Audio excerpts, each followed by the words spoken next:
በፒኩሩና ኩሊስ ኢንተርቴይንመንት የተዘጋጁ ያልታተሙና በሌሎች ለህትመት የበቁ የጽሑፍ ስራዎች፣ ግጥም፣ መጣጥፍ፣ ልብ ወለድ፣ ወግና እውነተኛ ታሪክ በአዲስ ዓለም ዩቲዩብ ትረካ በድምጽ ይቀርባሉ። አሁን በ2006 ታትሞ ከነበረ የዘሪሁን አስፋው መጽሐፍ የስነ ጽሑፍ መሰረታዊያን በሚል ተደርሶ ከነበረ መጽሐፍ ያገኙትን ስለ ስነ ጽሑፍ አቀርባለሁ።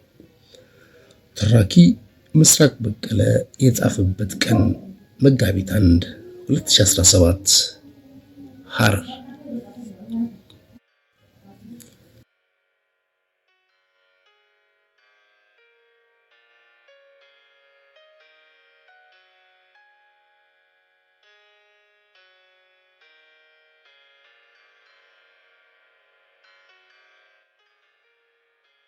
ስነ ጽሑፍ ምንድን ነው?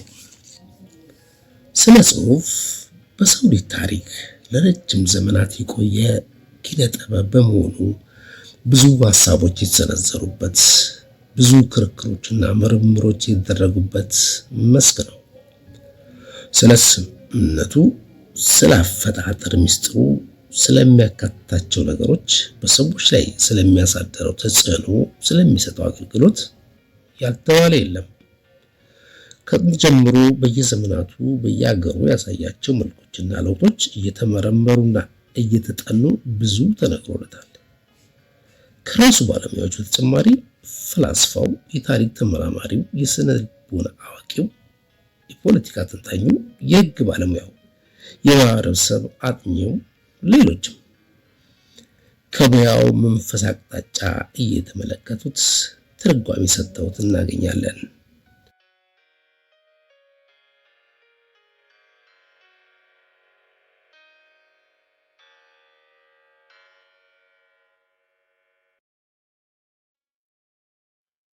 እንደዚህም በመሆኑ ስነ ጽሑፍ ባለብዙ ፈርጅ፣ ባለብዙ ቅርንጫፍና ከአያሌ የእውቀት ዘርፎች ጋር የሚነካካ የኪነ ጥበብ አይነት ሊሆን በቅቷል።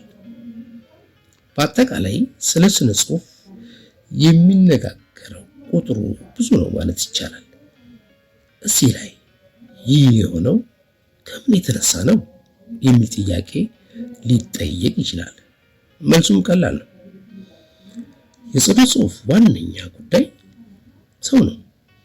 ምንጩም ፈጣሪውም ተቀባዩም ሰው ነው። ከሰው ሕይወት ተቀርቶ በሰው ተፈጥሮ ለሰው ተነግሮ የሰውን ጉዳይ ይዞ መልሶ ለሰው የሚቀርብ በመሆኑ ከሰው ልጅ ሕይወት ጋር የጠበቀ ቁርኝት አለው። ይህ ሰዋዊነት በማህበረሰብ ውስጥ ስነ ጽሑፍን ልዩ ቦታ ያሰጠዋል። እናም የብዙዎች መነጋገሪያ እንዲሆን ያደርገዋል። መነጋገሪያም በመሆኑ በየጊዜው አዳዲስ መልኮችንና ተጨማሪ ትርጓሜዎችን ይዞ ይሄዳል። ከዚህም የተነሳ ብዙዎች የሚስማሙበት አንድ የስነ ጽሑፍ ብያኔ አይገኝም። ስለ ስነ ጽሑፍ በየጊዜው የተሰጡትን ፍቺዎችና የተሰነዘሩትን ሀሳቦች ሁሉ እዚህ ማምጣት ከምዕራፉ አቅም በላይ ስለሚሆን በመሰረታዊነት የሚጠቀሱ አጠቃላይ ነጥቦች ላይ እናተኩራለን። ስለ ስነ ጽሑፍ መነጋገር ሲጀመር ገና ከመነሻው ተዘውትሮ የሚጠየቅ አንድ ጥያቄ አለ።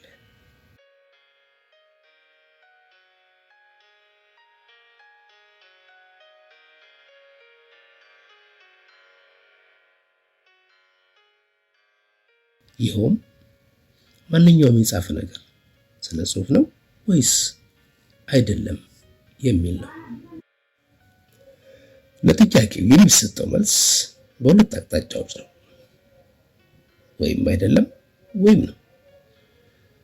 የመጀመሪያው አቅጣጫ ማንኛውም የተጻፈ ነገር ደብዳቤ፣ ማስታወቂያ፣ ማስታወሻ፣ ታሪክ፣ ፍልስፍና፣ ጂኦግራፊ፣ ኬሚስትሪ፣ ምህንድስና፣ ሌላም ወይም በወረቀት፣ በእንጨት፣ በድንጋይ፣ በጨርቅ እንዲሁም በመሰል ነገሮች በጽሑፍ ተቀርጾ የተገኘ ሁሉ ስነ ጽሑፍ ነው ይላል።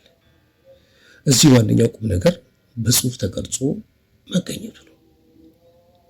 ሁለተኛው አቅጣጫ ተጽፎ የተገኘ ሁሉ ስነ ጽሁፍ አይደለም የሚለው ሲሆን ከላይ የጠቀሱትንና እነሱን የመሰሉትን ከስነ ጽሁፍ አይቆጥራቸውም። ነገሩን ይበልጥ ለመረዳት የተጠቃለሉ ሐሳቦችን ቀጥለን እንመልከት። ከዛ በፊት ግን አንድ የግርጌ ማስታወሻ እናያለን። ስነ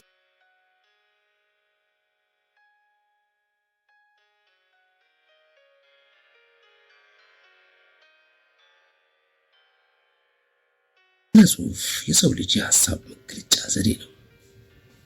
ነገር ግን በሚገባ ተቀነባብሮ ቢጻፍም በቃላት የተገለጸ ማንኛውም ነገር ሁሉ ከስነ ጽሁፍ ይቆጠራል ማለት አይደለም። ዋነኛ ዓላማቸው ለምሳሌ ቴክኒካዊ፣ ትምህርታዊና ጋዜጣዊ ዕውቀትን የመስጠት የሆነ ጽሁፎች ሁሉም ባይሆንም በአብዛኞቹ ሀያሲያን ከስነ ጽሁፍ ጎራ አይመደቡም። አንዳንድ የጽሁፍ መልኮች ግን በሁሉም ዘንድ ስነ ጽሁፍና ኪነ ጥበብ ሆነው ይቆጠራሉ። ከነዚህ መሃል አንዳንዶቹ ሙከራዎች ኪነ ጥበባዊ ብቃት የሚባሉ ነገር ካላቸው የተዋጣላቸው ይሆናሉ። ከሌላቸው ደግሞ ውድቅ ስራዎች ይሆናሉ። ክፍል 2 ይቀጥላል።